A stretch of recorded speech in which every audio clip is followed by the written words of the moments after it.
Olá, seja muito bem-vindo a este vídeo, seja muito bem-vindo ao meu canal. Meu nome é Cynthia Hoffman, sou psicóloga e hoje eu vou fazer a análise de uma série como meu olhar de psicóloga, de alguns aspectos que mais me chamaram a atenção, inclusive o final. Eu tô falando da série Round 6 ou Round 6. Essa série é cheia de detalhes, então já me comenta aqui nos comentários o que mais te chamou a atenção nessa série. Cabe eu falar aqui também que tem spoiler, viu? Então, se você não quer esse spoiler, vai lá antes, assiste toda a série, depois você volta aqui para saber dos meus comentários a respeito dela, ok? E muita gente então estava me pedindo para falar sobre essa série porque tem sido realmente um sucesso. Só para vocês terem ideia, essa série foi lançada no dia 17 de setembro de 2021. E essa série, então, ela passou a ocupar o primeiro lugar em 76 países onde a Netflix está presente apenas 9 dias depois do seu lançamento. É isso mesmo, apenas 9 dias. A primeira coisa que eu quero chamar a atenção para vocês é que é uma série de muita violência. O indicativo dela é para 16 anos, mas as crianças ficam enlouquecidas para ver. Acho que por vários motivos. As provas que os participantes têm que fazer são brincadeiras de criança, então essa já é uma razão que chama muita atenção das crianças, né, e dos adolescentes. E pela própria repercussão que a série tem. Muitas pessoas estão falando, muitos youtubers falando também, até o Roblox, que é um jogo muito querido pelas crianças, que meu filho inclusive gosta bastante, algumas pessoas fizeram cenários similares aos da série, ou seja, ambientes ali que as crianças realmente ficam curiosas para saber o que se passa. Bem, se você tiver crianças na sua casa, essa recomendação é muito importante. Não é simplesmente proibir, mas eu acredito que é preciso conversar, supervisionar, entender o que a criança está imaginando também. A gente poderia comparar a formação da personalidade, a formação dos valores, do caráter das crianças como um bolo. Imagina que você está fazendo essa massa do bolo e você está colocando ali todos os ingredientes. Quando você adiciona qualquer um dos ingredientes, a farinha, o ovo, o fermento, né, algum outro componente ali, você está misturando e essa massa fica homogênea para dar o bolo. E é assim que funciona com a criança. Se você coloca ingredientes ali que tenha violência, ela passa a naturalizar isso. Nós adultos, de certa forma, já naturalizamos. As crianças, elas internalizam isso de uma forma muito mais surpreendente do que a gente. Mas imagina que esse bolo já está pronto, já tá ali, né, saindo do forninho, gostoso, quentinho, e aí você coloca o fermento depois. Esse fermento, ele não vai virar parte da massa. Claro que pode fazer uma mudança no gosto e tudo mais, mas não vai virar parte da massa. Então é essa noção que você tem que ter quando você submeter as suas crianças a conteúdos de violência ou outros conteúdos também inapropriados para a idade delas. Nessa série também a gente pode refletir sobre a nossa sociedade, que é altamente competitiva e desigual. Algumas pessoas são extremamente ricas e outras perdem a vida por dinheiro. As pessoas ali daquele jogo, elas colocam em risco a própria vida por esse dinheiro, pela falta de perspectiva no mundo lá fora, que tá tão opressor, né, pelas dívidas que cada jogador tem. Então esse mundo passou a não ter graça mais. O dinheiro importa muito mais do que a vida deles. E uma prova bem clara disso é que inicialmente eles não sabiam que seriam literalmente eliminados e até desistiram do jogo então quando se depararam com as primeiras mortes.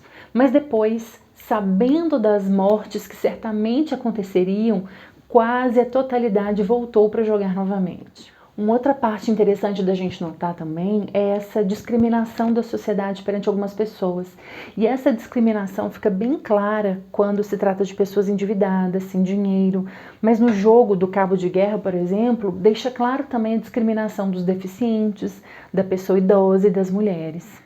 Um outro ponto que me chamou muito a atenção foi o papel dos VIPs, em que eles ficam assistindo ali aos jogos e se divertindo com as pessoas ali morrendo, apostando dinheiro em quem achavam que seria o ganhador. E a gente pode fazer então uma conexão desse divertimento dos VIPs com as apostas nos cavalos, que inclusive o protagonista fez logo lá no início da série. Aquelas pessoas que estão ali participando dos jogos são os cavalos que geram esse divertimento. E as máscaras dos VIPs são os animais, apostando nos humanos.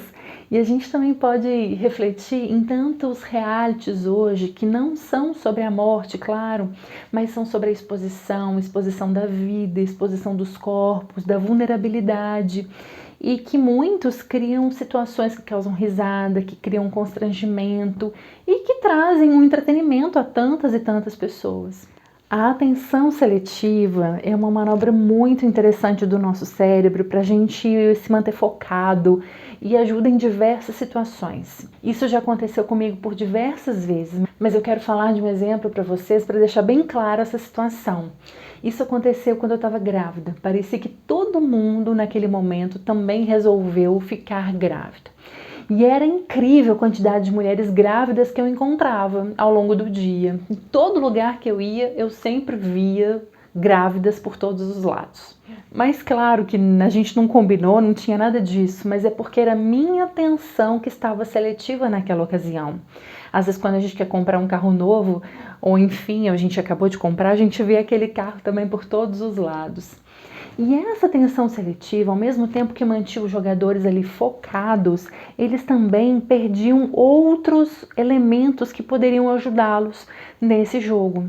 Um desses elementos eram os desenhos pintados nas paredes. No começo, com aquele tanto de cama, com aquele tanto de beliche, ficava realmente difícil de perceber isso. Mas mesmo depois que as pessoas eram eliminadas e que as paredes foram se abrindo, todos os jogos estavam escritos, desenhados ali na parede, e mesmo assim eles não perceberam.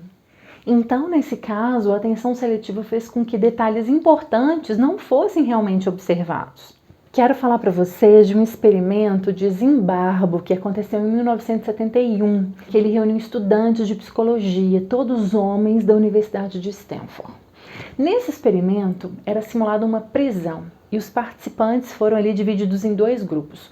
Um grupo exercia o papel dos guardas e no outro grupo estavam os prisioneiros. A proposta inicial desse experimento era de ficar 2 semanas nessa situação, mas logo os organizadores eles tiveram que interromper com 6 dias de experimento porque a situação estava ficando realmente fora do controle.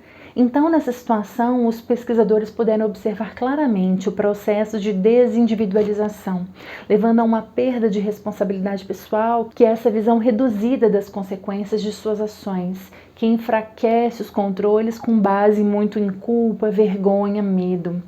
E por que então eu estou falando dessa experiência com vocês? É porque essa mesma situação de perda da identidade pessoal e senso de responsabilidade aconteceu em Round 6, dando origem a impulsos antissociais. As pessoas, elas estavam ali, elas não tinham nome, elas ganhavam um uniforme, que era todos iguais, para todo mundo, elas eram identificadas por números, então elas não tinham identificação. E eles acabavam, então, fazendo alguns manifestos ali, se juntando em pequenos grupos para se proteger. Essa formação de grupo é um aspecto social muito relevante que é estudado pela psicologia social, em que esses grupos são criados justamente para a sobrevivência. Então, na trama, a gente também percebe logo após a primeira prova essas formações. Vemos os grupos dos malvados, vemos os grupos dos fortes, os grupos dos excluídos, e mesmo quem não queria se envolver em um grupo diretamente, no final acaba se integrando em algum. Então, durante a trama, a gente consegue ver algumas pessoas mudando o caráter. Isso não significa que elas eram falsas inicialmente, mas elas acabaram se sujeitando e fazendo coisas que inicialmente não fariam. Esse desejo de autopreservação é tão grande que as pessoas fazem qualquer coisa, até passar por cima dos seus valores. E a gente consegue também perceber essa despersonalização das pessoas, que o momento grande de intimidade entre os participantes é quando eles revelam os nomes uns para os outros. E por outro lado, essa situação também acontecia com os trabalhadores, que eles também eram mascarados, eles também não tinham nome, eles não tinham rosto, eles também eram identificados, pelo símbolo e pelos números. E uma questão para a gente pensar é sobre a morte da mãe do protagonista. Ele parece que nunca se importou muito com a mãe, ele roubava dinheiro dela, vivia às suas custas, não se preocupava em ajudar em casa, nas despesas. Mas quando ele estava no hospital, com risco de perder as pernas, parece que dá um choque nele. Tanto é que ele retorna ao jogo logo após esse episódio. Tem outras coisas também que favorecem esse retorno dele, mas a situação da mãe acaba sendo bem impactante. E depois que o jogo acaba e ele encontra a mãe morta, parece que ele perdeu a sensibilidade perante a morte, uma naturalização mesmo desse estado. Ele viu no jogo tanta gente morrer de formas tão cruéis que parece que é mais uma morte.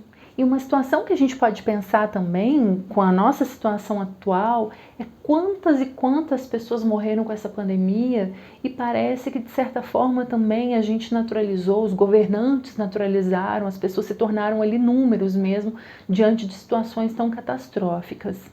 Um recurso brilhante usado pela série é a visualização do prêmio. Uma coisa é eu te falar que você vai ganhar muito dinheiro, que você pode ganhar muito dinheiro, te mostrar um número, e outra coisa é eu te mostrar de fato esse dinheiro. O Silvio Santos fazia isso, eu não sei se faz ainda e também não sei em qual programa que era, mas ele mostrava uma mala cheia de dinheiro quando o participante do programa estava na dúvida se iria continuar ou não o jogo. A lógica é a mesma. O efeito psicológico de colocar um porquinho gigante pendurado ali no alojamento para que todos pudessem ver a todo instante, né, aquele montante de dinheiro é um grande fator motivacional para os participantes. E cada vez então que alguém morria, o porquinho enchia ainda mais. As mortes não eram mais mortes de pessoas, mas sim a pessoa estar mais próxima do prêmio, estar mais próxima da vitória, tornando aquele lugar ainda mais selvagem. Então eu ganho se eu matar mais pessoas. Eu diria até que é uma ressignificação naquele momento ali da morte para os participantes.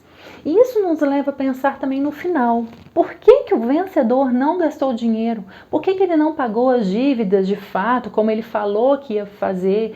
Por que que ele não foi o pai que ele falou que ia ser?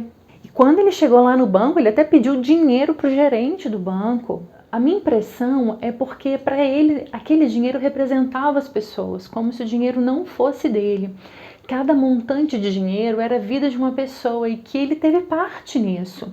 E ele só consegue ter uma nova postura depois do reencontro com o velhinho, né? Em que eles apostam na bondade da humanidade e que ele acaba ganhando. E realmente ele sente então que ganhou essa aposta. Só assim ele passa a usar o dinheiro e ele muda o visual, compra passagem para ver a filha, compra presente para ela. Esse reencontro com a filha não acontece porque ele não embarca no avião e parece que ele tem dificuldades, né, em assumir esse papel de pai. Desde o nascimento dela, em que o amigo foi prioridade, né, em detrimento do nascimento da filha, e agora também outras pessoas que poderão se envolver no jogo acabam se tornando prioridade dele e a filha fica então em segundo plano. E por essa situação final, há muitos rumores de que a série ganhará uma segunda temporada. E um outro fator que a gente pode pensar nessa segunda temporada é porque o velhinho, perdendo a aposta, ele realmente não viu a bondade da humanidade, porque ele morreu antes. Então tudo leva a crer que haverá continuidade sim de Round 6. E até porque fez um sucesso tremendo, né? E geralmente é assim, as séries que fazem muito sucesso, obviamente por questões até de retorno financeiro, pensa-se sempre em ter essas continuidades. Bem, eu gostaria de saber de você agora, o que mais você acrescentaria, quais foram os pontos que te chamaram a atenção. Como eu falei no início, é uma série cheia de detalhes, espero que eu tenha te ajudado a esclarecer alguns desses detalhes. E se por um acaso conteúdos como este, como desenvolvimento humano, saber mais sobre psicologia te interessa, já se inscreva no canal, deixe seu joinha também e ative as notificações. Lembrando que toda semana tem vídeo novo para você. Espero que você tenha gostado e até a próxima semana.